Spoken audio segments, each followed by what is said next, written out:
Hello everyone. तो prelims booster का ये आर्टिकल्स आज हम डिस्कस करेंगे और आज हमारी कोशिश होगी कि प्रीलिम्स के जनवरी महीने के सारे आर्टिकल्स डिस्कस कर लिए जाए। तो ऑलरेडी 5 जनवरी तक के आर्टिकल्स अपलोड किए जा चुके हैं और ये है 6 जनवरी और 7 जनवरी का आर्टिकल्स। तो वैसे इससे पहले भी मैं आपको बता चुका हूँ कि आप डेट बिल्कुल भी ना देखें, क्योंकि ये जनवरी के प्रीलिम्स आर्टिकल में लेट से डिस्कशन शुरू किया और हमारा टारगेट है कि 2020 के प्रीलिम्स आर्टिकल्स को डिस्कस करेंगे। तो हमने जनवरी से स्टार्ट किया है, ठीक है। और ये काफ़ी मेहनत है इसमें आर्टिकल्स को जमा करना और उसको डिस्कशन करना। तो हम जनवरी से आर्टिकल को डिस्कस करेंगे। तो बहुत सारे स्टूडेंट सोचेंगे कि ये तो करंट अपडेटेड आर्टिकल्स नहीं है। तो मैं आपको ये बता दूं कि यही गलती आप लोग करते हैं। आपको डेट नहीं देखना है। डेट देख करके क्वेश्चन नहीं बनाए जाते बड़े एग्जाम में। क्वेश्चन बनाए जाते हैं सिलेबस के हिसाब से। जो सिलेबस है और वो आर्टिकल्स अगर 2019 का भी है, 14 का भी है, 18 का भी है, 17 का भी है, 16 का भी है, तो कोई गारंटी नहीं है उस पर भी क्वेश्चन बनाया जा सकता है। तो आपके दिलो दिमाग से सारे डेट्स फॉरगेट कर दो और इम्पोर्टेंस देखो कि क्या ये आर्टिकल्स गुंजाइश है पूछने की। तो हाँ, गुंजाइश है। और अगर गुंजाइश है तो हम उसको कभी भी पढ़ेंगे, चाहे वो 2019 का ही क्यों ना हो। तो 2020 का जो टारगेट हमारा है तो वो तो हम पूरा करेंगे ही। तो जनवरी के सारे आर्टिकल्स जनवरी मंथ के आज मैं कंप्लीट कर दूंगा। आई होप, मैं कोशिश करूंगा अपनी तरफ से। तो चलिए डिस्कशन शुरू करते हैं। तो पहला आर्टिकल्स है पटोला साड़ी। तो पटोला साड़ी एक बहुत ही महंगा साड़ी है, ठीक है। और Khadi and village industries commission इसने एक सेटअप किया है, first silk processing plant in Gujarat. तो Khadi and village industries commission इसने first silk processing plant Gujarat में सेटअप किया है। तो it was setup with an aim to cut down the cost of production of silk yarn and increase the sale and availability of raw material of Gujarati patola saris. तो इसका मकसद तो यही है कि जो पटोला साड़ीज़ इतना महंगा है, चूँकि स्केल ऑफ इकोनॉमी होता है। एक चीज़ जब हम करते हैं थोड़े पैमाने पर तो महंगा होता है और जब करते हैं बड़े पैमाने पर तो सस्ता होता है। तो इसके लिए एक रॉ मटेरियल को, प्रोडक्शन को एक अच्छा मोड़ दिया जाएगा और ताकि इसकी अवेलेबिलिटी ज़्यादा हो और पटोला साड़ीज़ के दाम या फिर कॉस्ट इस तरह हो कि बाकी जितने लोग हैं वो भी कोशिश कर सके, इसको यूज कर सके। तो पटोला एक ट्रेडमार्क है गुजरात का और बहुत ही महंगा और काफ़ी रॉयल टाइप के जो लोग होते हैं वही जो ये सब महंगे कपड़े पहनते हैं। वैसे ज़रूरी नहीं है कि रॉयल टाइप के लोग पहनते हैं, बस मैं ऐसे कह दिया। The high cost is because of the purchase of raw material silk yarn from Karnataka और West Bengal where silk processing unit are situated. तो हाई कॉस्ट होने का मतलब ये है कि रॉ मटेरियल जो इसके आते हैं सिल्क यार्न में जो तैयार की जाती है, ये काफ़ी महंगा होता है और कर्नाटका से और वेस्ट बंगाल से मंगाया जाता है और इसके काफ़ी मैन्युफैक्चरिंग रॉ मटेरियल की तैयारी जो है काफ़ी महंगा होता है। तो इसीलिए फाइनल प्रोडक्ट का जो है बहुत ही महंगा दाम हो जाता है। तो patola tradition was about to Gujarat by the silk weaver of the Salvi caste from the Karnataka and Maharashtra. तो पटोला ट्रेडिशन जो गुजरात में ये जो कायम हुआ है, ये सिल्क वीवर जो सिल्क रेशमी कपड़े के जो बुनकर थे, साल्वी जाति के, कर्नाटका और महाराष्ट्र से ये लोग बिलोंग करते थे। तो Patola is a silk, is a hand women silk, ठीक है। तो पहले ये हाथ से बुना जाता था। This saris can be the either vertically resist dyed called single ikat और horizontally resist dyed called double ikat. तो ये साइज बताया जा रहा है पटोला का जो इसका मैन्युफैक्चर किया जाता है। They have a complex 5 colour pattern and characterize by the bright colours and geometric patterns mixed with folk motifs. The patola silk sari look like a from both sides and so can worn both ways. तो कुछ ये information. दूसरा article है bureau of energy efficiency. Bureau of energy efficiency. तो prelims environment से article को relate करिए। तो bureau of energy efficiency has A notified new energy performance standard for room air conditioners. तो रूम एयर कंडीशनर को energy performance standard notify करने के लिए ये ब्यूरो ऑफ एनर्जी एफिशिएंसी है। तो ये क्या करेगा, the 24 degree Celsius default setting has been made mandatory for all room air conditioner covered under the ambit of BEE star levelling programme. तो ब्यूरो ऑफ एनर्जी एफिशिएंसी का मकसद है कि 24 डिग्री ऑफ सेल्सियस मैंडेटरी होगा all room air conditioner जो कि इस दायरे में आएंगे, ठीक है। Bureau of energy efficiency is a statutory body under the ministry of power, government of India. तो यहाँ पर सवाल बनता है, ब्यूरो ऑफ एनर्जी एफिशिएंसी एक स्टैचुरी बॉडी है। स्टैचुरी बॉडी क्या होता है? स्टैचुरी बॉडी होता है कि जो संविधान में पहले से मौजूद नहीं था और उसको नया तरीके से सरकार उसको डिफ़ाइन करती है और उसके लिए एक नया उसके अंदर जो है एक चेंजेस की जाती है। मिनिस्ट्री ऑफ पावर के अंदर ये है और गवर्नमेंट ऑफ इंडिया, ठीक है, ministry of power government of India के अंदर है ये। It develop policies and strategies with the primary objectives of reducing the energy intensity of the Indian economy. तो इस बॉडी का मकसद ये होगा कि जो एनर्जी इंटेंसी है, इसके मकसद में एनर्जी को एफिशिएंटली तरीके से इस्तेमाल किया जाए और एक पॉलिसी हो जो कि हमें फ़ायदा करे। It coordinate with the designed consumer agencies and the other organisation to identify and utilise the existence resource and infrastructure in performing the function assigned to it under. तो ये किसके अंदर है? द एनर्जी कंजर्वेशन एक्ट 2001 के अंदर है। Indian seasonal energy efficiency ratio. तो ratio of the total annual amount of the heat that the equipment can remove from the indoor air when operated from the cooling in active mode, the total annual amount of energy consumed by the equipment during the same period। ठीक है। तीसरा article है अर्थशास्त्र योगा दिवस, अंतर्राष्ट्रीय योगा दिवस, media सम्मान। तो अंतर्राष्ट्रीय योगा दिवस को मीडिया सम्मान से यहाँ पर रिलेटेड किया जा रहा है। तो इसका मकसद क्या है? देखिए, मकसद ये है कि योगा को एब्रोड प्रचार करना, नेशनल तौर पर भी और इंटरनेशनल तौर पर भी। और जिन मीडिया पर्सन ने इसके प्रचार के लिए एक अच्छी भूमिका निभाई, तो उसको अवार्ड करना है। ठीक है, तो ये मकसद है।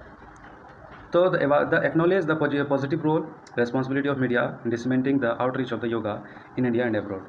तो मीडिया के पॉजिटिव रोल और रेस्पॉन्सिबिलिटी योगा को लेकर क्या रहा है, उसको एक्नॉलेज करना है। The award will be conferred under 3 categories. तो अवार्ड 3 कैटेगरीज में जो है बांटा गया है। पहला, best media coverage of yoga in newspaper, कि न्यूज़पेपर में सबसे बेहतर योगा कवरेज किसने दिया।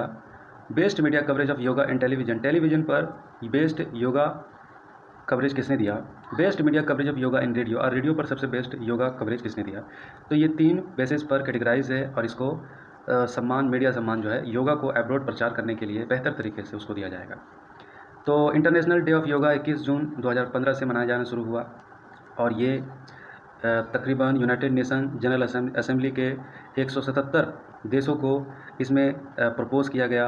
It is the highest number of cosponsor for the UNGA resolution of the such nature. और 177 देशों के आगे योगा को स्पॉन्सर करना ये काफ़ी बहुत बड़ा UNGA के इतिहास में एक अच्छा अचीवमेंट था। अगला आर्टिकल है scientific social responsibility, prelims science and technology से आर्टिकल को रिलेट कीजिए। द सेंटर है जो propose the implementation of scientific social responsibility. ठीक है, साइंटिफिक सोशल रिस्पॉन्सिबिलिटी SSR। तो सेंटर गवर्नमेंट के द्वारा ये चीज़ प्रपोज की गई है। The SSR programme will be the similar to that of corporate social responsibility. तो ये प्रोग्राम बिल्कुल उसी की तरह है जिस तरह से कॉर्पोरेट सोशल रिस्पॉन्सिबिलिटी है। कॉर्पोरेट सोशल रिस्पॉन्सिबिलिटी का मतलब क्या होता है कि जितने कॉर्पोरेट सेक्टर है और वो जितने भी अपने सारी एफिशिएंसी के साथ चीज़ों का इस्तेमाल कर रहे हैं, तो वो जिन चीज़ों का इस्तेमाल कर रहे हैं और जिन चीज़ों को उनके इस्तेमाल करने की वजह से कुछ क्षति पहुंच रही है, नुकसान हो रहा है, चीज़ें का इस्तेमाल करके वो उससे फ़ायदा उठा रहे हैं, तो कॉर्पोरेट को भी ये रिस्पॉन्सिबिलिटी बनती है कि वो उसके सुधार के लिए, डेवलपमेंट के लिए और उसके लिए कुछ अपने कमाई से, बेनिफिट से उनको कुछ मदद करे और अपनी रिस्पॉन्सिबिलिटी समझकर इसको पूरा करे। तो कॉर्पोरेट सोशल रिस्पॉन्सिबिलिटी इस चीज़ को कहा जाता है। तो SSR जो है ये बिल्कुल कॉर्पोरेट सोशल रिस्पॉन्सिबिलिटी की ही तरह है। तो under this researcher working on A science project funded by any of the ministries under the central government. तो जो ये रिसर्च का जो काम करेगी, इसके अंदर जो रिसर्च होगा ये फंडेड किया जाएगा मिनिस्ट्री ऑफ सेंट्रल गवर्नमेंट के द्वारा। तो undertake activities to popularise science and make it more accessible to the public. तो इसका मकसद तो यही होगा कि साइंस को पॉपुलराइज करना और इसको ईजी करना पब्लिक के लिए, रिसर्च को ईजी करना पब्लिक के लिए। The science outreach would be the mandatory and researchers had to include this as part of their outcome report. It excited to bridge gap between research institute and the civilian and also help scientists improve their communication skills. तो ये कोशिश होगा researchers और public के बीच में जो gap है उस गैप को पूरा करने का और अपॉर्चुनिटीज़ उन लोगों का जो स्किल्ड है। अगला आर्टिकल है स्मोक टावर, प्रीलिम्स इन्वायरमेंट से आर्टिकल को रिलेट कर सकते हैं। तो they are infrastructure design to work as a large scale air purifier. They are usually fitted with a multiple layer of air filters which clean the air polluters as it passes through them. तो smoke tower एक ऐसा machine होगा कि जो smoke को filter करने का काम करेगा। एयर में जो पार्टिकुलेट मैटर है जो हमारे लंग्स के लिए, सेहत के लिए बहुत ही हानिकारक है, पॉल्यूशन को फ़िल्टर करने का ये एक मशीन होगा और ये तकरीबन 2.5 पार्टिकुलेट मीटर को क्लीन एयर में रिलीज करेगा। ठीक है, तो ये प्रोजेक्ट कोलैबोरेशन है IIT Bombay, IIT Delhi, university of Minnesota के साथ। तो इसमें सीपीसीबी भी शामिल है, सेंट्रल पॉल्यूशन कंट्रोल बोर्ड भी शामिल है। और ये जैसा कि चाइना के अंदर भी ये बीजिंग और जियांग में इस तरह के largest pollution assessment pollution passes machines जो कि पॉल्यूशन को रिफ्रेश करती है और क्लीन एयर रिलीज करती है, ऐसे लगे हुए हैं। ऐसी चीज़ें वहाँ पर भी बड़े पैमाने पर है, तो भारत भी इसमें कोशिश कर रहा है। अगला आर्टिकल है regulating minority institution. Prelims polity से आप आर्टिकल को रिलेट कर सकते हैं। तो यहाँ पर सुप्रीम कोर्ट ने ये बात कही है कि माइनॉरिटी इंस्टीट्यूशन को सरकार भी चाहे तो रेगुलेट कर सकती है, लेकिन इसका ये मतलब कदापि नहीं होगा जो आर्टिकल 30 क्लॉज 1 में माइनॉरिटीज़ को पूरा अधिकार दी जाती है कि वो अपने इंस्टीट्यूशन को, अपने लैंग्वेज को डिफ़ाइन कर सकते हैं और अपने ट्रस्ट बना सकते हैं, अपनी सोसाइटी बना सकते हैं, अपना यूनिवर्सिटी खोल सकते हैं, उनको रेगुलेट कर सकते हैं। ये अथॉरिटी आर्टिकल 30 क्लॉज 1 के अंदर माइनॉरिटीज़ को दी जाती है। तो इसका ये मतलब नहीं होगा कि सेंट्रल गवर्नमेंट इसको आहत कर सके, लेकिन सेंट्रल गवर्नमेंट को भी सुप्रीम कोर्ट ने यह अनुमति प्रदान की है कि वो भी माइनॉरिटी एजुकेशन इंस्टीट्यूशन को रेगुलेट कर सकती है, ये रेजिम बना सकती है। तो है अगला articles balancing between two objectives. इसी आर्टिकल्स को और ज़्यादा डिफाइन किया जा रहा है। The court broadly divides education institution in two categories. Court ने इंस्टीट्यूशन को दो कैटेगरीज में डिवाइड किया है। एक वो सेकुलर एजुकेशन इंस्टीट्यूशन और दूसरा education institution aimed at a preservation and protector of the heritage culture script and social characterise of religious और ए लिंग्विस्टिक माइनॉरिटी सोशल। तो दो तरह के यहाँ पर सुप्रीम कोर्ट के द्वारा ये बातें बताई गई है कि इंस्टीट्यूशन को दो कैटेगरी में बांटा जा सकता है। एक सेकुलर जो सरकार अपने तरीके से निष्पक्ष तौर पर सारे लोगों को एक रिजीम बनाकर चला सकती है, और एक इस तरह के जो माइनॉरिटीज़ के अपने हेरिटेज है, अपने कल्चर है, अपनी भाषा है, अपना स्क्रिप्ट है, अपना करेक्टर है, अपना रिलीजियस फेनोमेना है, लिंग्विस्टिक, वो जो भी जिस तरीके से वो चाहे उसको प्रोटेक्ट कर सकती है। तो ये दो तरह के एजुकेशनल इंस्टीट्यूट को सुप्रीम कोर्ट ने ये दिया है। अगला आर्टिकल है सुपरविजनरी action framework. सुपरविजनरी action framework prelims economy से आर्टिकल को रिलेट कर सकते हैं। तो आरबीआई ने डिसाइड किया है कि अर्बन कोऑपरेटिव बैंक को कुछ गाइडलाइन, कुछ फाइनेंशियल पोजीशन को लेकर कुछ चीज़ें गाइडलाइन इशू की है। तो under the revise सुपरविजनरी action framework, इसके अंदर UCB will face restriction for worsening of the following parameter.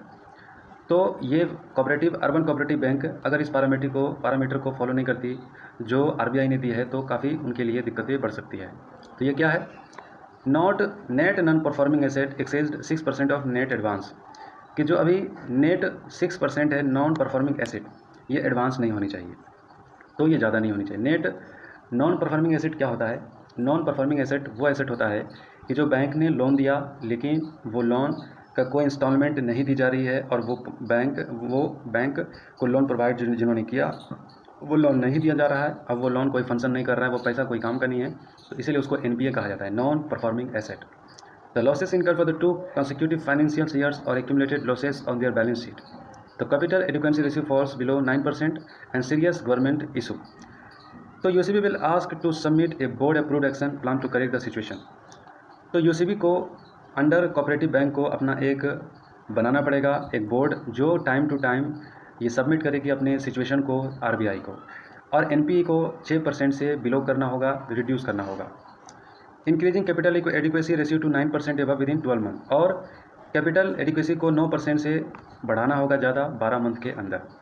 Board approved proposal will be sought for merging the UCB with another bank for converting itself into a credit society if CAR fall below 9%। अगर 9% से नीचे अगर इनकी credibility कम हो गई तो bank under cooperative bank को मर्ज किया जा सकता है किसी और बैंक के साथ। ये आरबीआई ने ये चेतावनी दी। तो आरबीआई के पास क्या पावर है कि जिसके तहत इस तरह के बैंक को रेगुलेशन करने की अथॉरिटी आरबीआई रखता है? हाँ, आरबीआई के पास पावर है। आरबीआई का section 35A banking regulation act 1949 के अंदर आरबीआई के पास पावर है कि सारे बैंक को रेगुलेट करने का और उनके लिए गाइडलाइन इशू करने का, और उनको सारी चीज़ें उनके ऊपर कंट्रोल है आरबीआई का under 35A banking regulation act 1949 के अंदर। अगला आर्टिकल है climate change in India. Prelims environment से आर्टिकल को रिलेट कर सकते हैं। तो extreme weather driven by climate change claimed live across India in 2019 the 7th warmest year on record. तो बताया जा रहा है कि एक्सट्रीम वेदर की वजह से काफ़ी जान बेहाल हमारे देश में और काफ़ी दुनिया के काफ़ी सारे देशों में हो रही है। और 2019 को रिकॉर्ड किया गया था वार्मेस्ट ईयर, सबसे गर्म साल रिकॉर्ड किया गया था।